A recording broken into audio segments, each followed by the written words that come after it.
안녕하십니까, 우짜입니다. 2026년 5월 20일 아침까지 확인한 세상 돌아가는 얘기입니다. 그럼 뉴스 보시죠.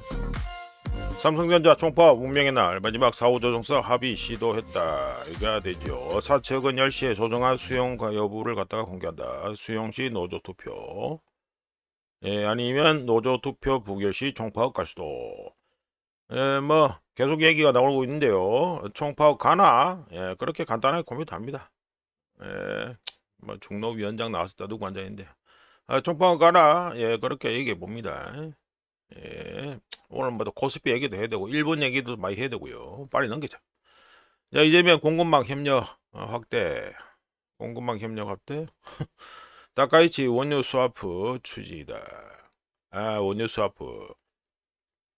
요거 보니까 우짜가 5월 18일 뉴스 보면서 우리나라, 그러니까 한국 유조선이 푸자이라 해서 기름 싣고 오다가 동남아 쪽까지 와가지고 동남아에서 일본 배에다가 일본 유조선에다가 기름을 환적해줬다는 그 기사를 소개시켜내는 바 있지요. 그러니까 애초부터 스와프는 하고 있었다고 보면 되고요. 근데 이거 기름 안 나는 동네, 온전히 기름을 소비해야 되는 두 국가가 만나가지고 공급망 협력 확대, 원유 스와프 추진, 이거 백날 해봤자 기름값 안 내려갑니다. 뭐야 이거, 싸울 필요 없는 평화의 한반도. 싸움은 지가 필요 있고 없고 하는 게 아니에요. 싸우는 것도 모든 일에는 손바닥이 마주쳐야지 소리가 나듯이, 혼자 싸울 필요가 없다고 떠들어봤자 상대편에서 싸우겠다고 달겨들면 당연히 싸우게 돼 있지. 무슨 개똥 같은 싸울 필요가 없는 한반 평화의 한반도. 다같이는 북핵 문제 노래 서로 얘기도 안 되는 거네. 뭐야 다음에 일본 온천등. 다카이치가 지금 사정이 편한 모양인데 전혀 편하지가 않습니다. 오늘 일본 얘기 좀 합니다. 오늘 자 넘어가고요. 거의 앞서서 오늘 코스피 얘기 좀 해야 됩니다. 어제 우짜가 장 끝난 다음에 보니까 외국인 열심히 팔고 앉아 있는데 개인은 열심히 해가지고 받아주고 앉아 있고, 기관도 해가지고 선거파이라고 그러는지 선거 이제 치른다고 그러는지 씩 들어가지고, 원래는 외국인하고 같이 해가지고 팔아먹어야 되는데 안 팔고 기관도 서포트질을 했더라고요. 그래서 꼴랑 해가지고 꼴랑도 아니다만은 3.25% 떨어져가지고 7,271.66, 8,000피 간다며 8,000피 해가지고 한다고 하더니 여기 8,000피도 한번 찍었고 여기 적어놨잖아요. 8,000피 찍고 8,000피 찍고 바로 해가지고 반락이 나와가지고 계속해서 떨어지고 있는 중이죠. 그리고 그 어제 말고 그저께는 또 별의별 그것도 다 나왔고 환율 환시장 어쩌고 저쩌고 다 나왔고 모자 그 뉴스 보면서 말씀드렸으니까 하여간 이 꼬라지다. 이 꼬라지인데 한번 보시죠.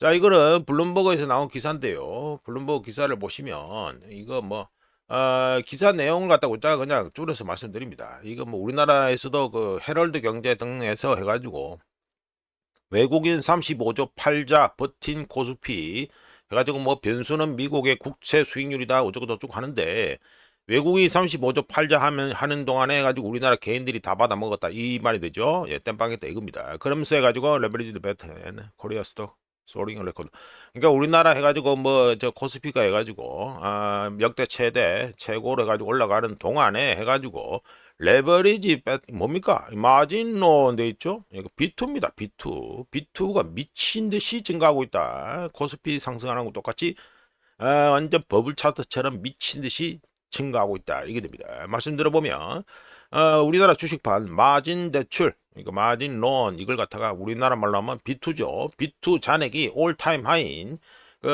이쪽에서는 해가지고 그거니까 우리나라 원화로 표시했지만 블룸버그 기사에서는 243억 달러, 그리고 우리나라 돈으로 하면은 36조 3천억 달러입니다. 말 이상하다. 계속 달러 하니까 달러가 헷갈려가지고 그러는데, 달러로 하면 243억 달러가 되고요. 우리나라 원화로 하면 36조 3천억 원입니다. 이거를 갖다가 기록했습니다. 올타임 하이죠. 올타임 하이입니다. 우리나라 B2는요, 2025년 초 이후에 무려 140% 또는 2026년 올해 초 이후 32% 증가했는데, 2020년 당시 쭉 올라가면 2020년 정도 되겠죠. 2020년 당시 우리나라 주식판의 레버리지 투자 규모, 그러니까 B2 규모는 달러로 환산하면은 50억 달러 또는 우리나라 원화로 치면은 7조 5천억 원 수준이었습니다. 7조 5천억 원 수준. 미친 듯이 늘어난 거죠. 예, 7조 5천억 원이던 게 지금 36조 3천억 원이 났는다.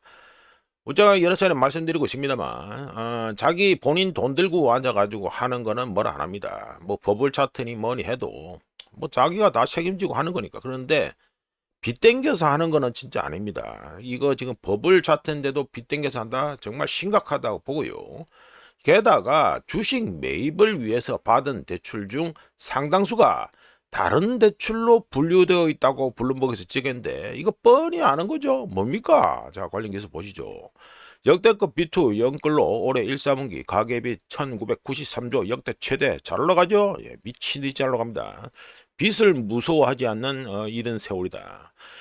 지금 우짜 개인적으로는 어제 뭐 그 댓글 주신 분하고도 좀 해가 답글 줬고 그랬습니다만 지금 역사적으로 봤을 때 이제 금리가 떨어지는 거는 끝났어요. 2020년 무한 폐렴을 갖다가 기점을 해서 이제는 계속해서 금리가 오르는 중입니다. 근데 빚을 갖다가 무서워하지 않고 이 계속 땡기고 앉아 있다.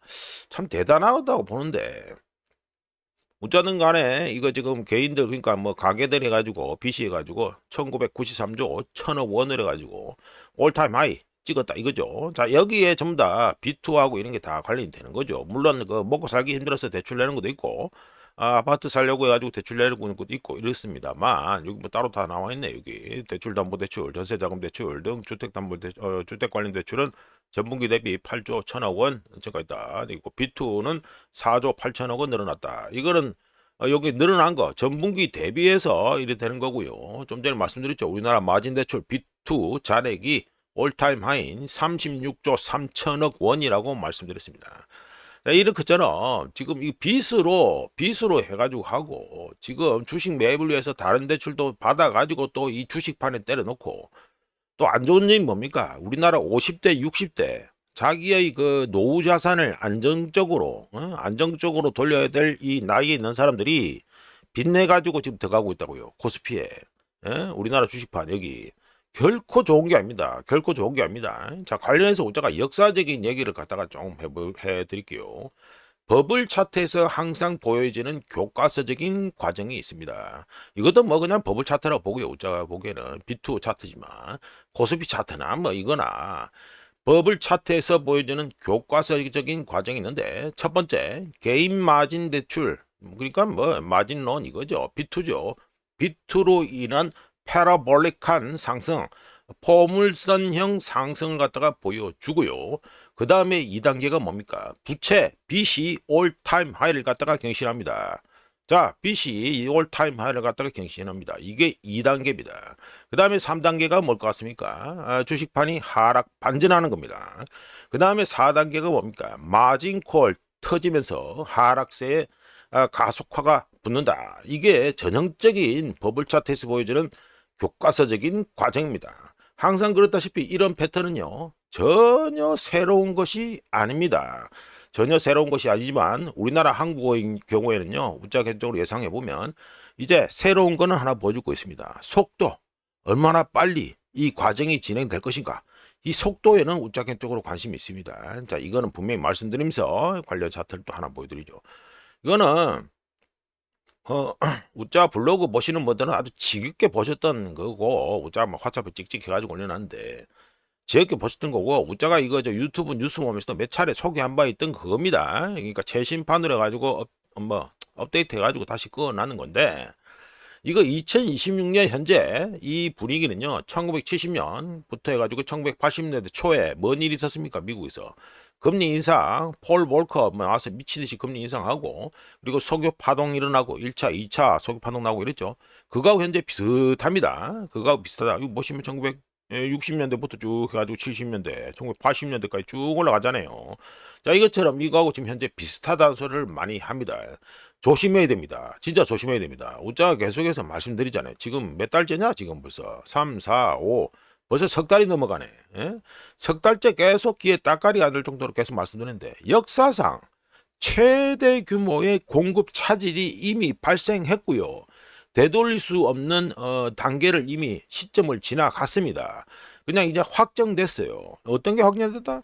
수요 파괴, 글로벌한 수요 파괴 이벤트는 이미 확정이 되어 있습니다. 우짜가 오늘 또 미국 그 전력 비축유 얘기도 좀 잠깐 또 하겠지만, 이거 지금 그동안 버퍼 역할을 하던 미국의 전력 비축유도요, 이제 앵꼬 직전입니다. 정말 조심하셔야 됩니다. 그러니까 이래가지고 코스피 얘기하면서 여러 가지를 갖다가 믹스 해가지고 좀 말씀드렸습니다. 자, 빨리 넘어가죠. 이거 벌써 10분 해야 되네. 자, 금덩이 보시면 어제 가지고 마이너스 1.83% 하락해가지고, 여전히 그 우짜 견적으로 8월까지는 본다 해가지고 말씀드렸죠. 최장 8월까지는 그냥 관전만 하자라고 말씀드린 것처럼 1호세 4,483.26달러가 됩니다. 물론 우짜 개인적인 의견입니다. 이래 되고요. 금덩이가 저러니까 은덩이도 뭐 비슷하게 보시면 되겠죠. 어제 가지고 마이너스 5.11%좀 많이 떨어져 가지고 1호세 73.69달러가 됐습니다. 하여간에 금하고 은은요, 당분간은 그냥 관전 마심권을 갖다가 우짜견 쪽으로는 의견을 제시합니다. 이제 넘어가고요. 네, 브렌트유 보시죠. 브렌트유는 어제 해가지고, 그러니까 마이너스 1.09%, 어제란 말은 그렇고, 하여튼 우짜 캡처하는 시간, 그러니까 6시 44분, 여기 44분 기준에서 1배럴에 1.09달러 하락한 110.88달러가 됐고요. 그리고 서부 텍사스유 말씀드리면 0.30% 하락해서 1배럴에 104.06달러가 됐고요. 그리고 5만 7월물은 0.70% 하락해서 1배럴에 106.36달러가 됐습니다. 이제 넘어가고요. 달러 인덱스 보시죠. 달러 인덱스는 0.11% 해가지고 상승했습니다. 상승해서 99.300, 99.300 이래 됐습니다. 당연히 우짜가 보기에는 지금 일이 오르는 게 정상입니다. 지금 대부분 해가지고 달러가 망하니 어쩌고 저쩌고 하시겠지만 실제로 돌아가는 건요, 지금 현재 달러 부족입니다. 이거는 분명히 아셔야 되고, 게다가 국채 수익률 상승하고 있죠. 이러면 달러는 어차피 오를 수밖에 없다는 거, 이거는 알고 계셔야 됩니다. 미국이 싫든 좋든, 미국 싫어하는 분들은 지금 당장 달러가 망했으면 좋겠다 하겠지만, 우짜겐 쪽으로는 꽤 몇 년 전부터 2008년 이후, 2008 금융위기 이후 해가지고 계속 얘기가 오는데, 달러가 망하지요. 달러가 망하면은 그 전에 다른 통화들이 먼저 망합니다. 이거는 분명히 아셔야 됩니다. 이거는 어쩔 수가 없어요. 이 통화 쪽에 공부하시거나 이런 하신 분들은 아시겠지만, 유로 달러 시스템 이걸 갖다가 그것도 보셔야 되고 하는데, 하여간에 모든 지금 전 세계 돌아다니는 모든 돈은요, 달러의 카피 또는 프락시, 그러니까 달러 복사품입니다. 복사품이기 때문에 원판이 맛이 가죠. 그러면 복사판들은 그 전에 미리 맛이 갑니다. 달러 망해라 하는 분들은 이해는 됩니다만, 현실적으로 어찌될는 거는 염두에 두고 계셔야 된다. 자, 넘어가고요. 원화는 보시죠. 원화는 어이쿠야, 이게 뭐냐. 하루 사이에 24시간 동안 1.28% 완전 똥폭락했네. 똥폭락. 그래서 1달러에 1,507.58원 지기네. 1488.42, 1512.79. 이름은 뭐야 이거? 하루에 가지고 억수로 똥값이 됐네. 한 10, 얼마 되는 거야? 20원 가까이 똥값 된 거 아니에요 이거? 지기는데, 저 잘 돌아간다. 하여튼, 한 10원은, 10원, 20원 정도 해가지고, 15원, 20원, 하여튼 그 정도는 계속 올라가 버렸네. 잘 돌아갑니다. 선거 앞두고 해가지고, 이 환율 계속 오르면, 이재명 골치 아플 낀데, 다카이치 만나서 친일질 하고 있는데, 이게 뭡니까? 그러면 친일질 하고 있는 애나 까보시죠. 아이고, 이 동네도 골치 아프네. 0.20% 싸져가지고, 1달러에 109.075엔입니다. 여기도 뭔가 좀 냄새가 쓱 나지요. 갑자기 급락이 나올 일이 없는데 냄새가 씩 난다. 그러니까 이 급락이 나온 거를 갖다가 잠깐 해가지고 왜 이 꼴이 나왔는가, 이거를 갖다가 좀 말씀드리겠습니다. 자, 이거는 베센트 트윗질 한 거를 갖다가 우짜 캡처했습니다. 내용은 지난주에 가지고 에, 에, 지난주에 우에다를 만나가지고 이러거래 얘기했다.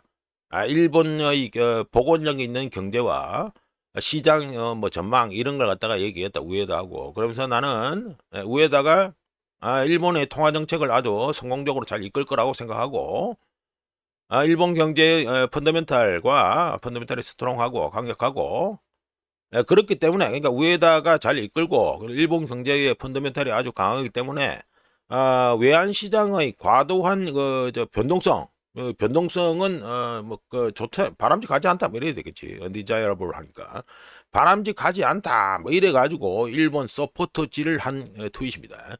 이거 나오고 좀 이거 그래 가지고 좀 떨어졌어요. 얘가 좀 떨어졌습니다. 그러니까 베센트가 또 말로 해가지고 서포트질을 했다 이게 되죠. 근데 우리가 까놓고 말씀드립니다. 이제는 말로 떠드는 거는 통하지 않습니다. 차트만 보셔도 그렇지요. 말로 떠드는 거는 이제 더 이상 통하지 않는다. 바로 올라가잖아요. 바로 올라가지고 1905 1509N 해가 다시 복귀하잖아요. 자, 말로만 떠드는 거는 이제 통하지 않고요. 베센트가 실질적인 조치를 갖다가 취해야 됩니다. 어떤 실질적인 조치가 있겠습니까? 대표적인 예를 갖다가 제가 말씀드리면 달러를 투입해서 일본 국채랑 엔화를 매입해 줘야 됩니다. 매입해 줘야 된다. 그거 말고는 지금 일본 이 돌아가는 꼬라지 심상치 않은 거 이거 카바닝 칠 수 없습니다. 이제 더 이상 말로는 이제 땜빵이 안 된다. 자, 그러니까 일본 국채 수익률 한번 또 보시죠. 키워놓고 뭐 이거는 뭐 수익률 곡선은 뭐 패스하고 자 보시면 벌거이 잘 올라갑니다. 이거 변동폭도 보세요. 뭐 3% 중반 3%뭐 3% 후반까지 가는 것도 있고 뭐 잘 올라가죠. 10년물만 해도 3.19% 상승. 20년물도 2.62%, 30년은 1.83%, 40년물은 1.43%잘 올라갑니다. 자, 우자가 요약해서 말씀드리죠. 뭐 시간이 이리 잘 가지? 벌써 17분이네. 말씀드리면 다카이치가 5월 18일 이번 주 월요일에 중동 분쟁으로 인한 유가 급등에 대응해서 에너지 보조금을 지급하기 위한 추가 경정 예산, 우리나라 치면 뭐 추경이죠. 추가 경정 예산 편성을 촉구하면서 그 다음에 무슨 일이 벌어졌습니까? 10년 만기 국채 수익률은요 1990년 대 이후의 최고치를 현재 기록 중이고요. 20년 만기 일본 국채 수익률은 3.795% 이거 되면서 1996년 이후 최고치고요. 30년 만기 일본 국채 수익률 역시 가지고 4.166%를 기록하면서 1999년에 이 30년물이 발행된 이후에 현재 최고치를 찍고 있고요. 자, 40년물 어떻습니까? 4.399%가 되죠. 4.399%. 이거 역시 2007년에 처음으로 발행이 됐는데 발행된 이후에 현재 최고치를 갖다가 계속해서 경신하고 있는 중입니다. 다카이치가 얘기한 추가 경정 예산 편성은 일본 역사상 최대 규모인 122조 엔에 달하는 이번 회계연도 예산에다가 추가로 추경을 더 하겠다는 소리죠. 그러면 어떻게 됩니까? 뻔하 마나 뻔하죠. 세금 걷어들 거는 뻔하니까 새로운 국채를 갖다가 발행해야 될 거 아닙니까? 자, 새로운 국채를 발행한다는 소리는 어떻게 됩니까? 투자자들로 하여금 일본의 재정 건전성에 대한 걱정, 우려를 갖다가 키울 수밖에 없죠. 그러면 그 다음에는 어떻게 됩니까? 투자자들이 국채 공급량이 상당히 증가할 것이라고 예상하고 그거를 갖다가 바로 이 국채 수익률 가격에다가 반영을 하면서 이 장기 그리고 초장기 국채 수익률 이게 자체가 급등세를 갖다가 현재 보이고 있는 중입니다. 뭐 다 오르고 있어요. 다 오르고 있습니다. 자, 이런 가운데 일본의 4월 이건 이미지가 너무 작네. 자, 일본의 4월 도매 물가 상승률이 3년 만에 최고치인 4.9%를 기록하면서 일본 중앙은행의 6월 다음 달이죠. 6월 금리 인상 가능성을 높였습니다. 현재 시장에서는 일본 중앙은행이 6월에 금리 인상을 할 것이다라는 가능성을 갖다가 약 70%로 현재 배팅하고 있는 중입니다. 자, 이것만 끝나느냐? 아니죠. 어제 가지고 또 5월 19일에 일본의 52주 그러니까 1년이죠. 1년짜리 해가지고 국채 옥션이 또 있었습니다. 여기 있죠. 여기 국채 옥션. 여기 어제 일본의 52주 또는 일본의 1년짜리 1년 만기 국채 수익률이란다. 1년 만기 국채 옥션이 있었는데 지난 세션 때 1.1071%인데 역시나 안 팔려가지고 1.1357% 이거는 그나마 해가지고 더 올라갔다고 보시면 되겠죠. 더 올라갔죠. 어제 옥션 끝나고 나서는 1.1357%인데 이거는 1.154 해가지고 하잖아요. 예, 소점 밑에 네 자리는 빼고 나왔으니까. 그러니까 올라갔다는 소리입니다. 예, 옥션 끝나고 난 다음에도 더 올라갔다. 이게 되겠습니다. 뭐 심각합니다. 지금 심각해요. 근데 엔화가 지금 똥값 되는 게 다 이유가 있는 겁니다. 지금. 다카이치에 대해서는 뭐 리즈 트러스 그 모먼트를 가지고 처음에 나왔을 때 그걸 갖다가 얘기하신 분에 대해서 우짜가 동의한다고 말씀드린 적이 있는데 지금 돌아가는 꼬라지는 좀 비슷하게 갑니다. 넘어가고 넘어가고 자, 이번에 가지고 달러와 유가가 동반 상승하고 있다. 아주 이례적인 현상이죠. 제가 가지고 말씀드립니다. 브렌트유 가격과 블룸버그 달러 현물 지수라고 있습니다. 블룸버그 달러 스팟 인덱스라고 있는데 브렌트유 가격과 블룸버그 요거 블룸버그 달러 현물 지수 요거의 60일간 상관관계 요거 60일 가지고 상관관계 이게 0.55%까지 해가지고 치솟으면서 2005년 당시 해당의 그 2005년에 해당 이 지수 그 블룸버그 달러 스폿 인덱스가 나왔는데 출시됐는데 이후에 최고치를 기록했습니다. 이 상관관계가 0.50을 갖다가 넘긴 건요. 2025년 작년 여기 있죠. 여기 앞에 뛴 거. 작년 말에 딱 한 번뿐이었는데 자 떨어졌다가 이란전 발발 후에 3월 초부터 다시 해가지고 0.5 요걸 갖다가 다시 넘겨가지고 올라가고 있다 이게 됩니다. 자 역사적으로 달러와 유가는 어떻게 움직일까요? 서로 반대로 움직입니다. 서로 반대로 움직였는데 왜 그걸 반대로 움직입니까? 유가가 달러로 책정되지요. 예, 미국 달러로 다 책정이 됩니다. 우리 뭐 좀 계속해서 보시다시피 우자가 좀 전에 가지고 브렌트유 가격도 말씀드렸잖아요. 다 달러입니다. 다 달러를 가지고 계산이 됩니다. 가격이 그래 책정되는데 이 달러 강세가 일어나면요 유가가 비싸지는 효과가 있죠. 예, 그렇기 때문에 수요를 위축시키게 됩니다. 그래서 달러와 유가는 반대로 움직였습니다. 하지만 이란전 발발 이후에는 이 상관관계가 깨져버렸다. 이게 문제가 되겠죠. 관련해서 우짜가 해가지고 믿거나 말거나 해가지고 뭐 얘기를 한 적이 있습니다. 이란전의 숨은 목적 해가지고 미국 기름 팔아가지고 달러를 갖다가 유동성을 갖다가 빨아먹는다 해가지고 우짜가 이 영상 본 콘텐츠 영상을 갖다가 만든 바 있습니다. 자 넘어가고요. 네, 트럼프 방중 후 4일 만에 푸틴 베이징에 도착했다. 1박 2일 국빈 방문. 네, 왕이가 공항 영접했다. 뭐 되죠? 네, 아이고 웃고. 네, 푸틴이 기분 좋네. 네, 네, 뭐 이래 나왔고 뭐 이랬는데 뭐 이거 뭐 간단하게 우짜 코멘트합니다. 뭐 어쩌고 저쩌고 해거는 그런 거는 뭐 소개할 필요 없고요. 우짜가 이게 역사적인 관점에서 해가지고 우짜의 그 보는 시각을 갖다가 투영해가지고 좀 말씀을 드리겠습니다. 자 이번 이번 정상회담에서 푸틴과 시진핑은 역사적인 다극화 세계 수립과 새로운 국제관계 형태에 대한 선언을 할 것이다. 선언을 해가지고 공식적으로 채택해서 단극 체제 뭡니까 미국이죠. 미국 패권 단극 체제의 패권에 정면으로 도전할 것이라고 해가지고 이미 얘기가 다 나와 있는데요. 우짜는 말씀드렸다시피 2008 금융위기 이후 미국의 패권은 우짜 기준에서는 그때 끝났습니다. 하여간에 지금까지도 뭐 해가지고 뭐 단극 체제 뭐 또는 일극 체제 해가지고 미국의 패권에 정면으로 도전할 기다 뭐 이래가지고 뭐 얘기는 좋게 나오는데 우짜가 보기에 2026년 현재 우리는요 3차 세계대전으로 향하고 있고 2026년 현재는 2차 세계대전이 터지기 전과 같은 종류의 양극화가 심화되고 있습니다.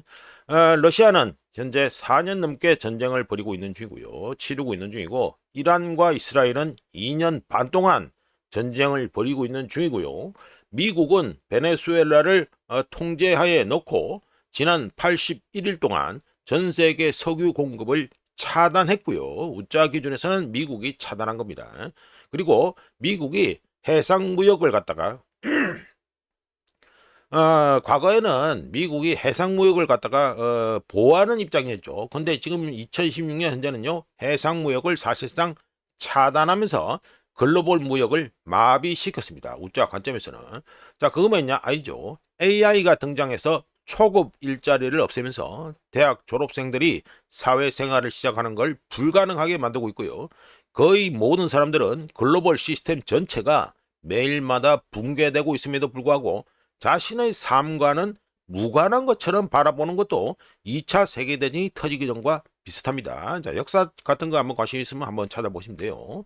즉, 거의 모든 사람들의 집중력이 파리만큼 짧고 모든 거시적인 일들이 너무 오래 시간이 걸리고 있고 모두가 상황을 은폐하려고 애쓰는 동안 우리 모두는 갈등이 확대되는 방향으로 나아가기 위해서 헤매고 있다라고 봅니다.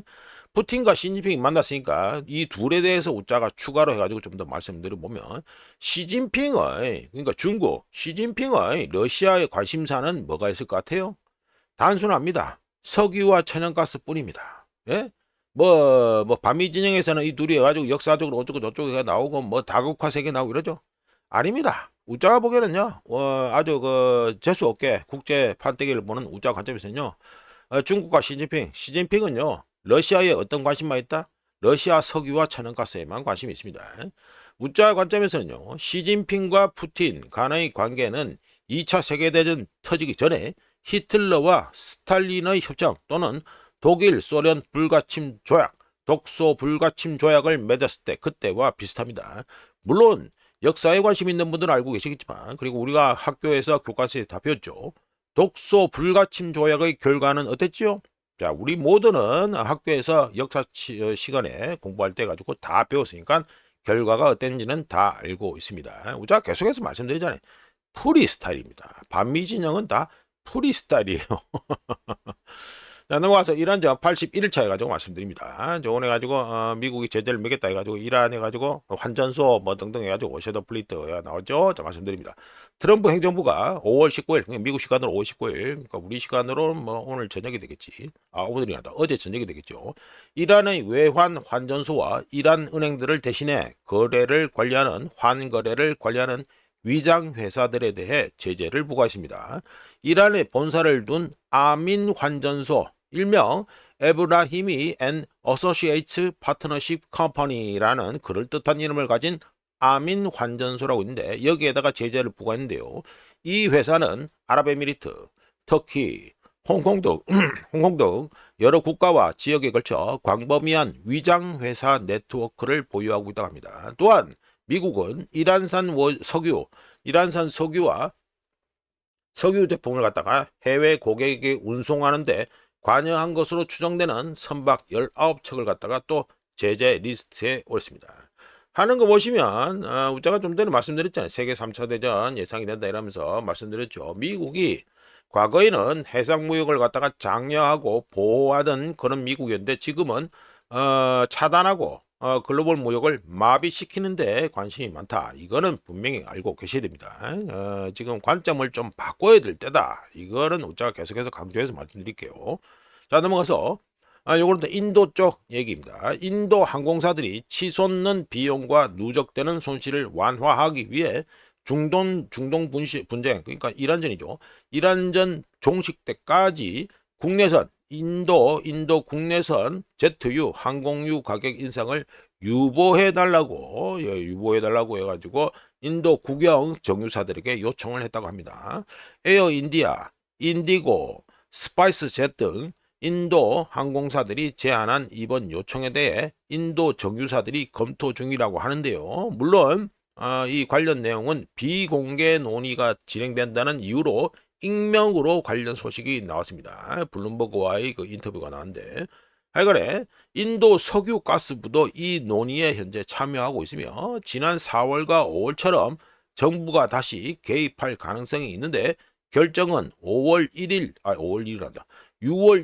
이전에 나올 것으로 예상되고 있습니다. 자, 넘어가고요. 자, 요거는 뭐는 뭐 해가지고 무슨 광산 모습 보이고 이러는데 자, 이 호주 쪽 얘기입니다.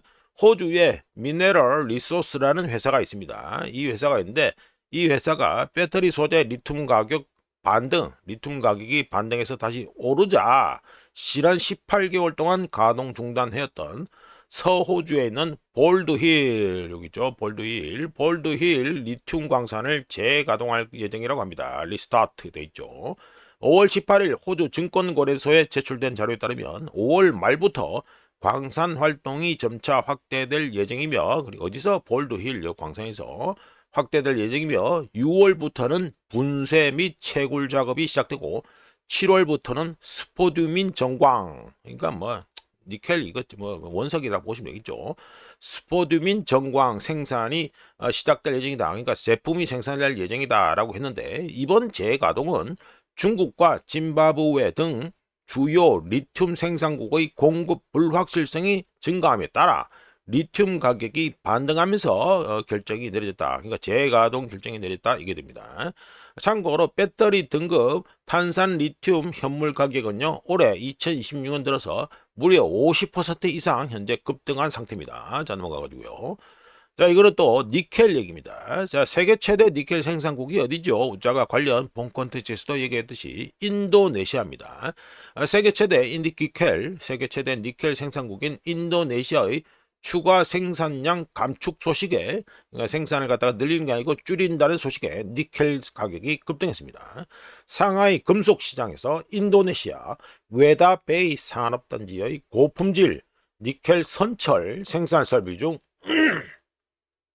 10에서 15%가 향후 몇 달간 회전 유지 보수 뭐 영어로 돼 있는데 하여튼 뭐 우리나라 말로 그냥 회전 유지 보수를 할게요. 회전 정기적으로 하는 회전 유지 보수에 들어갈 것이라고 보도한 후에 상하이 금속 시장에서 런던 금속 거래소에서 니켈 선물 가격이 1톤에 최대 2.6% 상승한 1톤에 1만 950달러를 기록했습니다. 여기는 가지고 좀 내려가 있죠? 예, 좀 내려가 있는데 기록상으로 해가지고는 1만 950달러를 기록했다. 2만 달러 가까이 이제 가고 있다. 이게 됩니다. 1톤에. 상하이 금속 거래소 금속 시장에서 출처를 밝히지 않은 채 스테인리스강 제조에 사용되는 일부 니켈 선철 생산량이 광석 공급 감소와 높은 비용으로 인해 3월과 4월부터 감산되었다고 밝혔으며 전력자원, 즉 전기공급이 새로운 알루미늄 생산 시설로 재배치되면서 인도네시아가 재배치하면서 상황이 더욱 악화되었다고 분석했습니다. 참고로 인도네시아는 니켈 가격 유지를 위해 올해 2016년 올해 니켈 광석 채굴 할당량을 줄였고요.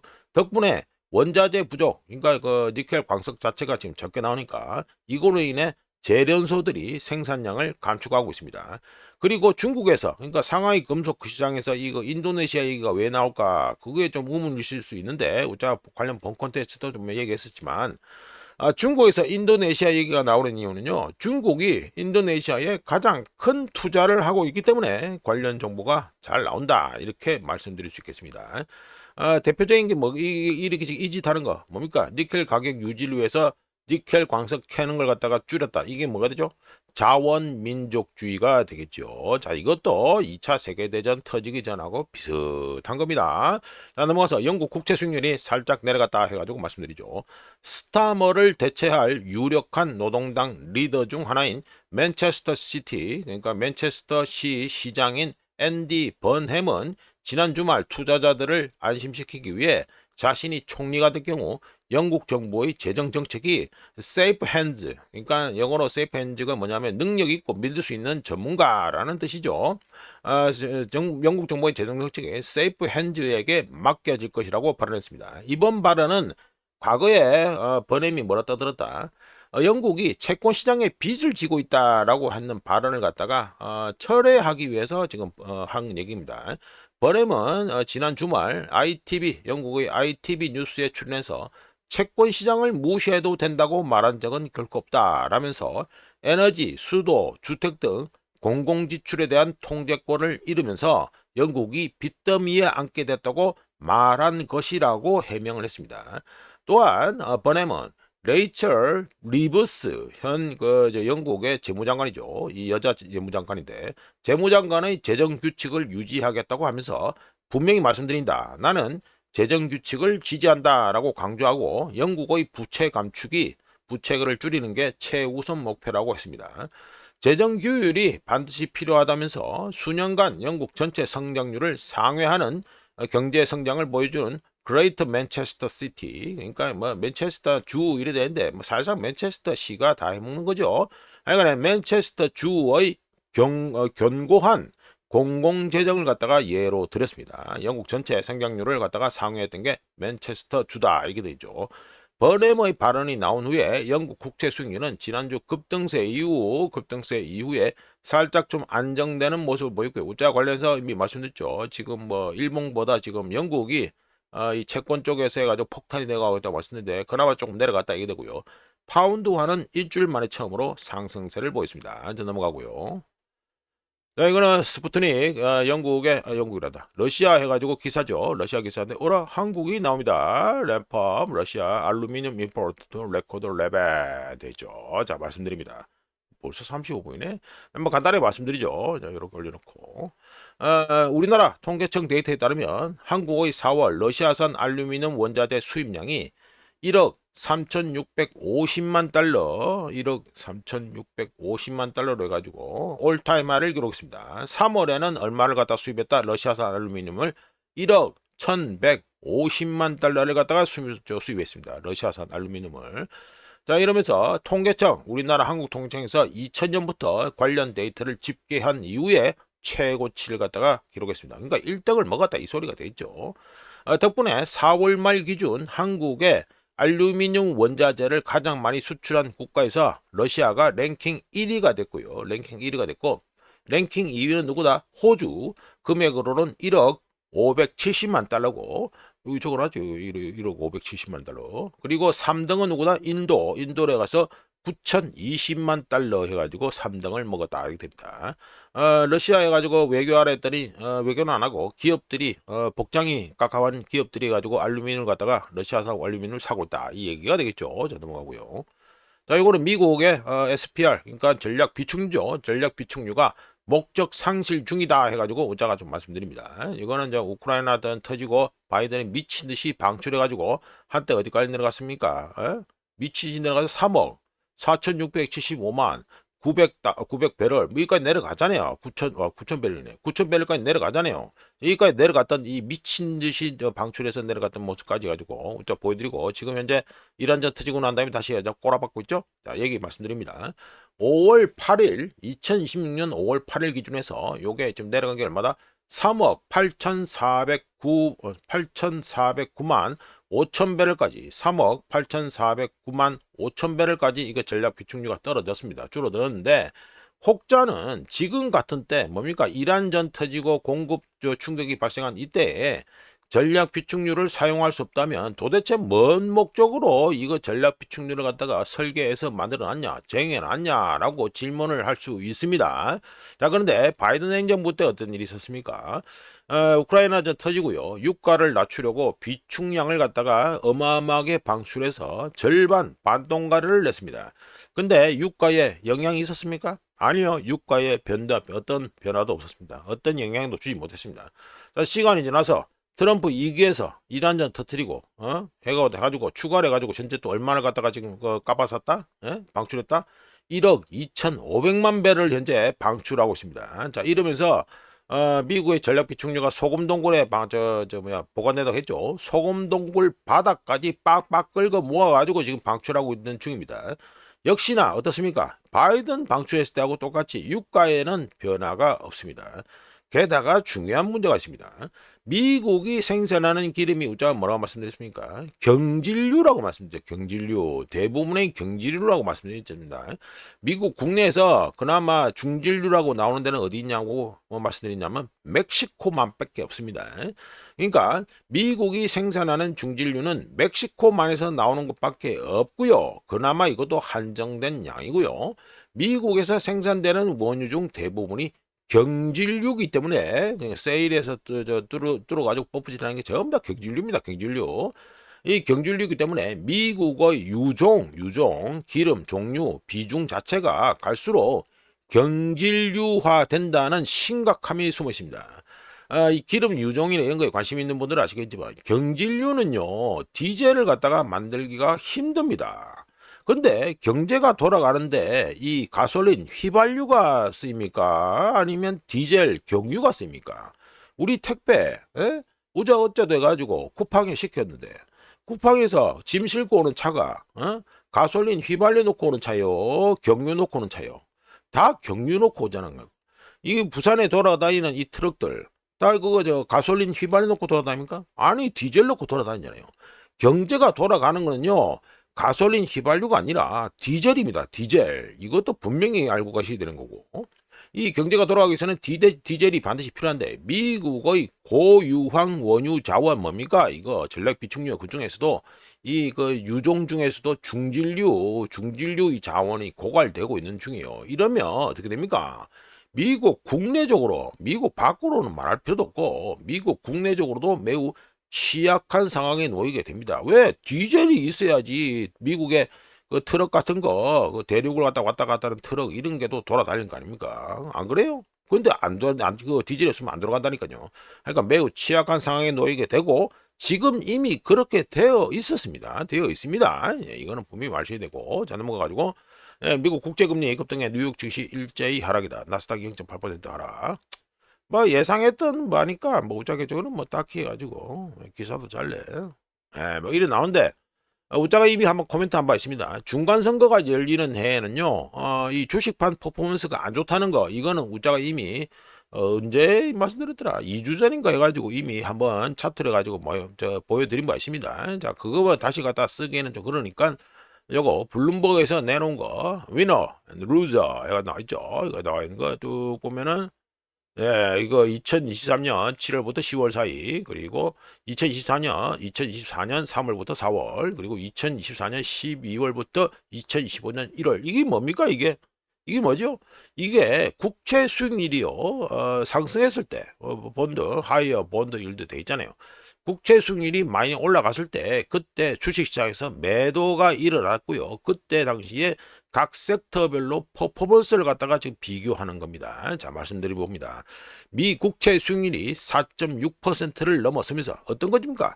미 국채 10년물이죠. 10년물, 10년 만기 국채 수익률이 4.6%를 넘어서면서 주식시장 매도세가 심화되었을 때, 이거 있잖아요. 셀오프 돼 있잖아요. 주식시장 매도세가 심화되었을 때 각 섹터별로 해가지고 어떤 퍼포먼스를 보여주는가, 이 움직임을 보여주는 차트인데요. 몇 가지 공통적인 패턴이 나타납니다. 먼저 에너지 섹터를 보시죠. 자, 에너지 섹터가 제일 위에 가 있죠. 이게 뭡니까? 퍼포먼스가 제일 좋았다는 소리입니다. 이게 에너지 섹터는 시장 전반의 매도세에도 불구하고 관찰 기간 뭡니까? 2023년 7월부터 10월, 2024년 그리고 2025년, 2024, 2025 이 기간 셀로프가 일어난 이 매도세가 일어난 이 기간 중에 에너지 섹터의 경우에는 상대적으로 강세를 보였고요.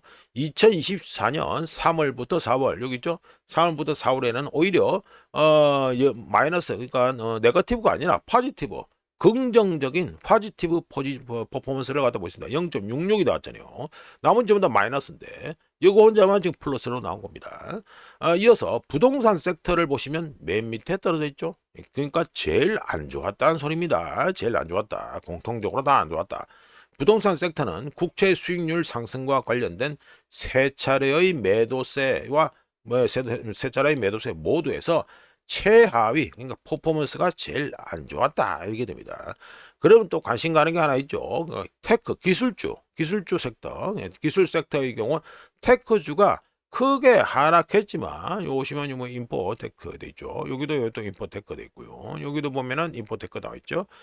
크게 하락했지만 하락률에서는 가장 많이 하락하지는 않았습니다. 자, 가장 많이 하락한 거는 이 주택 쪽이고요. 가장 많이 하락하지 않았고 다만 증시 전체에서 이 테크 섹터의 비중이 큰 까닭에 지수 자체를 끌어내리는 데는 큰 도움을 줬지요.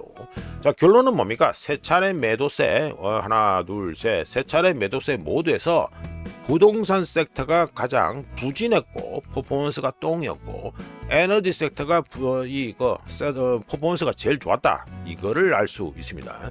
다시 말씀드리지만 중간 선거 때 증시 쪽의 퍼포먼스는 좋지 않았다는 거.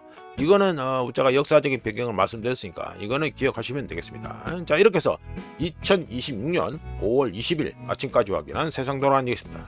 구독, 좋아요, 그리고 회원가입 감사합니다. 내일 또 찾아뵙겠습니다.